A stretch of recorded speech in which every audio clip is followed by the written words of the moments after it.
is the most important and crucial period of your lives, for what you do now and what you decide now at this age may well determine which way your life shall go.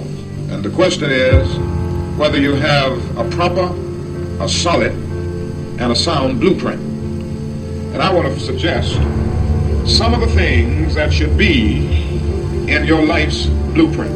Number one, in your life's blueprint should be a deep belief in your own dignity, your own worth, and your own somebodyness. Don't allow Hey, what's going on? What's going on, everybody? Coach Sagasta with you guys. Thank you so much for joining. Yes, the great words of Martin Luther King. Man, straight up, I am glad and honored and privileged and blessed to be with you guys and always to hear those words of some of the greats through life. I'm here to definitely share some wonderful tips and advantages for you, some strategies that might help for you and yours as you go through, as you embark today, as you go into the weekend. My name is Coach Frank Sagasta, and this is Ignite Life. Today's podcast has been brought to you by Mega Toppers. When it comes to quality, there's no other place that deserves your face than Mega Toppers. You already know the best pastrami's in the tri-state area start at the Hut. Every road leads to the Hut. 2 spots in 2 locations, one in Fort Mojave, Highway 95, and the other in Bullhead City on Highway 95. Look for the Hut. Great pastrami's. Let's jump right into today's topic, man, because today's topic is not my kid or not my kids. Not my kid or not my kids. How many of you literally think that it doesn't happen to your kids? You know what I'm saying? I'm absolutely curious as to find out how many folk go through life thinking that this won't happen to my kids. And what I'm specifically talking about is stress, depression, anger, more or less those areas right there.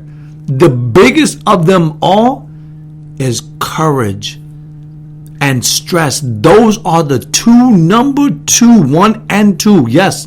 Ding, ding, ding, ding, ding. We got Mike Tyson versus Evander Holyfield. Or we got Mike Tyson versus, let's see, Sugar Ray Leonard and none other than, I don't know, you give me another boxer. You know what I'm saying? It's absolutely insane. I am absolutely happy, though. I am very happy, and I am very thankful for what I do. I'm honored that God has given me the ability, as well as that tenacity, that ambition, the patience to do what I do. And I don't want to emphasize so much on that, or put the blame on today's children, today's students, today's kids today. I never want to do that. What I am really focusing so much today on is the respond or the react or that representing of thought when it comes to raising kids today, that next generation, the next culture. As we're looking today, and I've been researching this stuff, man. I have been looking so deep as a researcher, I guess you might say I'm just analytical or I'm just anal about certain subjects in life, and so I dive right into them. And I express that a lot with my students. That's one of the greatest tools, one of the greatest gifts I've ever bestowed, that's literally ever been bestowed upon me, is finding it. You know, and I challenge my students the same way. Don't just take everything for granted. Don't just take everything that a teacher tells you. Go home, discover you live in one of the most unique times of our entire existence, of human existence. I'm serious. Like, when you think about it, they live in a time where communication is literally revolved today on texting or social media. So they live in a tech world.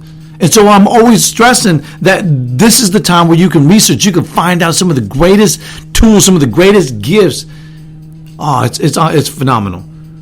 But I want to share this. I want to share something with you, because one of the things that I shared earlier was none other than one of the great speakers, one of the great leaders of our time, Dr. Martin Luther King, and he talked about the blueprint. And so I'm going to share something, that part of that blueprint he was specifically talking about. But it says here in one of the greatest kings ever known to man today, and even of generations, many folk, it is literally in black and white, of the tales of so many kings that had traveled far lands and across great oceans just to hear the words or to be in the presence of King Solomon, the richest and wisest king ever to live. And I know that there's a perspective, there's a opinion that this never existed. I get it. I understand why you'd want to demonize this particular book. I get it. But it's my favorite book out of all the other books in my library. It is the number one book in my life. But it says here in Proverbs, the wise man, he says this in chapter 22 and verse 6, he says, train up a child in the way that he should go, and when he is old, he will not depart. I want you to hear me out one more time. And again, I'm just the messenger. I'm just the messenger boy. It says, train up a child in the way that the way he should go. Now, I'm going to fix that for some of you, because I know some of you guys were like, why doesn't it have she? So I'm going to definitely help you. He, meaning he, because if you think back, it was man that was first placed on this earth. If you believe this book, if you believe by faith that it was man, not some animal, not some Big Bang Theory, it was man. Because in this book, it specifically says that God created man in his image. In his image, both body, mind, and spirit, the Trinity, right? So he says, train up a child in the way that he should go. And when he is old, he will not depart. So no matter what you believe at this moment, whether you're a sexist and you think that I'm being sexist because I'm expressing he, but all women, we're men, you're not going to change that. No woman is or group is going to change that last part of woman. You were born of a man, and it's in the book, right? But it says right here, train up a child in the way that he should go. When he is old, he will not depart. So specifically, number 2 is foolishness is bound in the heart of a child, but the rod of correction shall drive it far from him. One of the things that we have literally, one of the things that we have seen in generations is the taking away of discipline in our kids. Here in America, no disrespect, but if you still spank your kids, I love you. I thank you for spanking your kids, for disciplining them out of love. If you spank them because you're angry, because you had a bad day, yo, shame on you. And there's a special place in hell, I believe, designated for those people. But literally, training them up. He says, foolishness is bound in the heart of a child, but the rod of correction, if you correct it. One of the greatest things that I ever learned in this process, in this journey of being a father for, 20 years, 19 years, my oldest is 19, and he's serving in the United States military right now. And my other son and my daughter, literally, they understand discipline. Discipline, I want to say, the greatest regrets in life, I got to add to this, the greatest regrets in life are, number 1, the lack of discipline and the lack of regret, or regret in general. But it specifically says foolishness. It's bound. It's nature. It is all natural that kids act a fool. But what you do is you correct it. Out of love, out of humility. There was an article in the Washington Post by Jamie Winters, and she expressed that, Jill Winters was her name. Jill Winters, and she expressed so hard that today's generation, the millennials, and again, I'm not here to demonize the next generation or so forth, but she expressed that next generation are not going to be having kids. That there's going to be a gap. Again, her theory that there's going to be a gap. And this particular gap is because they were raised by parents. They were raised with this non-training. They were raised in this Bowflex mentality that they would not have kids. They don't want to have kids because they feel that they didn't grow up right, or they have this stigmatization that if I have kids today, it's going to be a bad world for them tomorrow. I'm serious. They got that mentality. They got that fixed mindset. It is unfortunate. Straight up, it is truly unfortunate. Discipline is not a punishment. Discipline, and what a lot of people don't realize, and I mean this, a lot of people don't realize, is it is a way of life. We have let go as a society, as a culture, as a country. We have let go of what real punishment is. That's one of the things I really admire.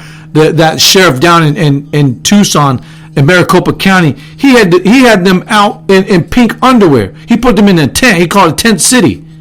And if you did something wrong, guess where your butt was at? In Tent City, eating PBJs, bologna cheese sandwiches, and you worked and you made a quarter.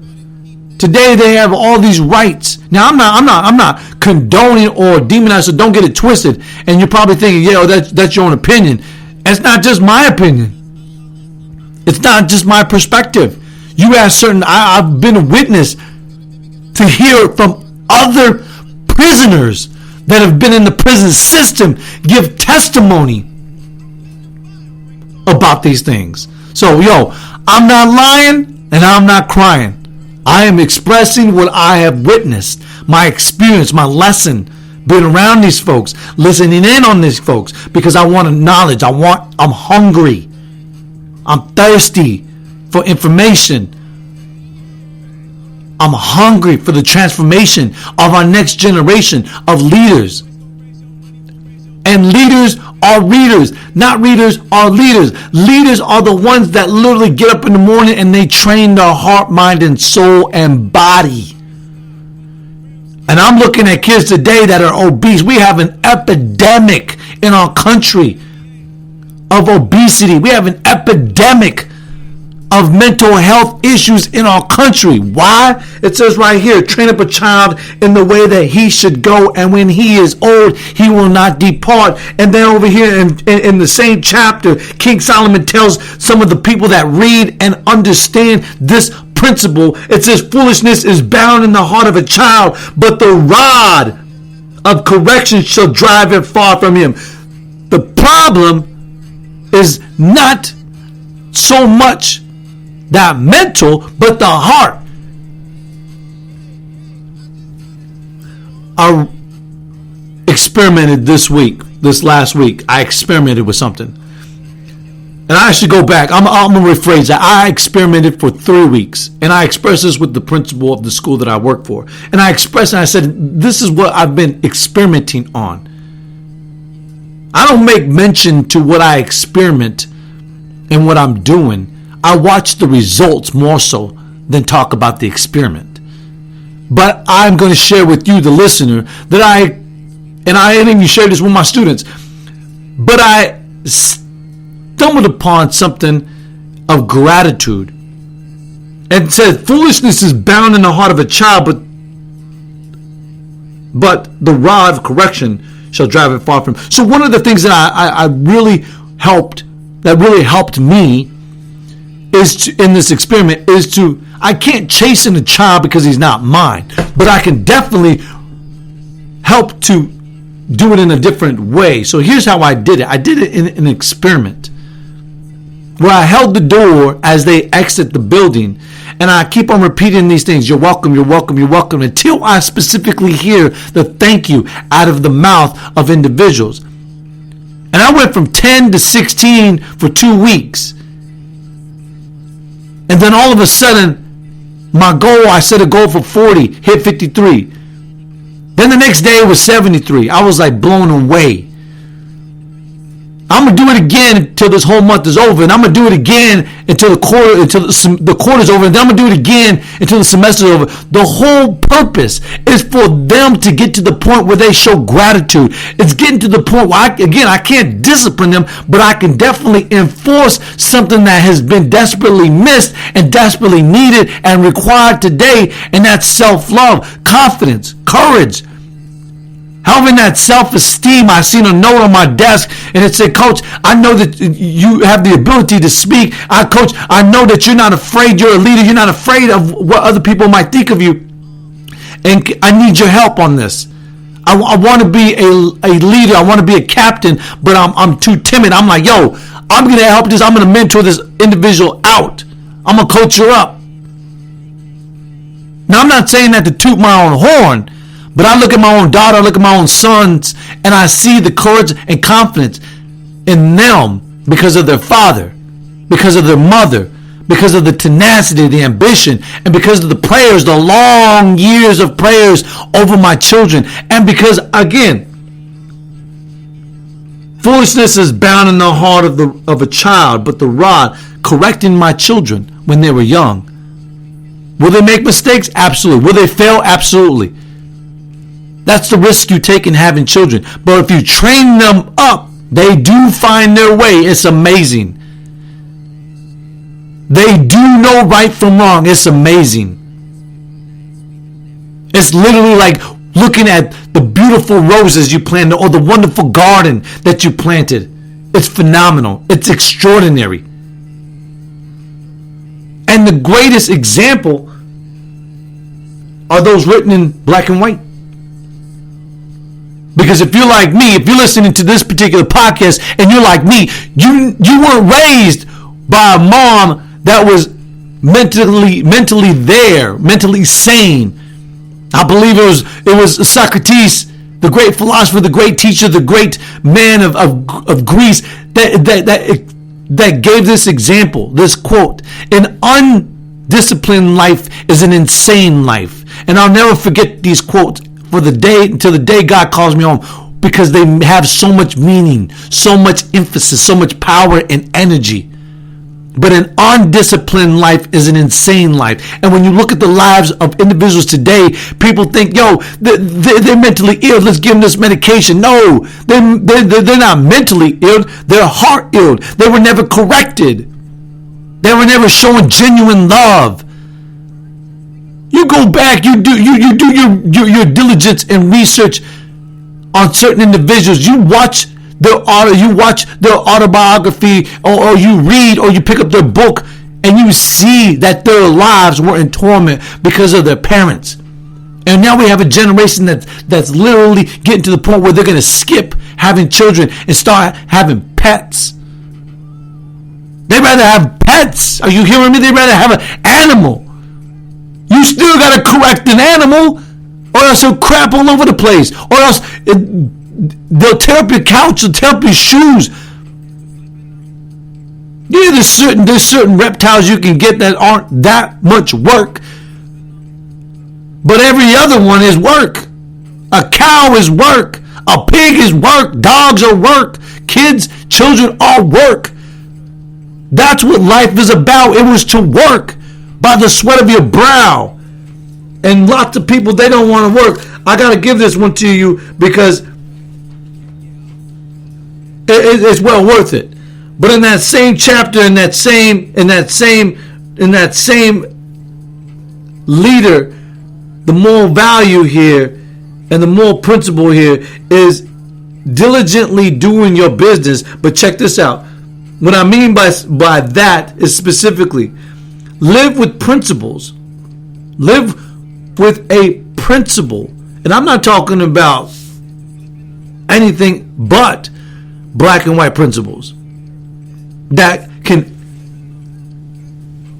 move you in the right direction, that can put your children in the right direction. There's nothing wrong with having kids. Man, Lord knows, one day I'm hoping to have an all-boys orphanage or just a home, a group home for kids, or be a part of some type of organization like that. Why? Because that's what God placed in me. He took me through all these trials and tribulations in life to help others, to be a bigger impact, to make a difference. And sometimes so many people, they don't know their purpose. They're going through life, as King Solomon said, blind. They have no vision. And as Helen Keller said, the most pathetic people in the world are people that have sight but no vision. And I'm so blessed to say today that Coach Sagasta has a mission, has a vision, and is living the life-driven purpose to make an impact. And I've been trained, and I'm still training myself day in and day out to live above average, to be a slave to my good habits, to destroy the bad habits. It's that easy. It's all about choice, making a decision to make a difference. Listen, it's been a great moment with you. I hope that you have a great and fabulous weekend. And as always, make every single day a masterpiece. Until the next time.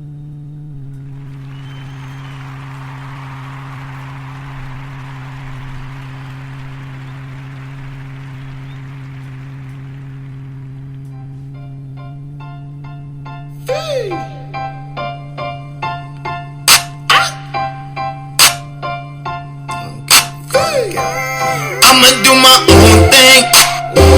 Yeah.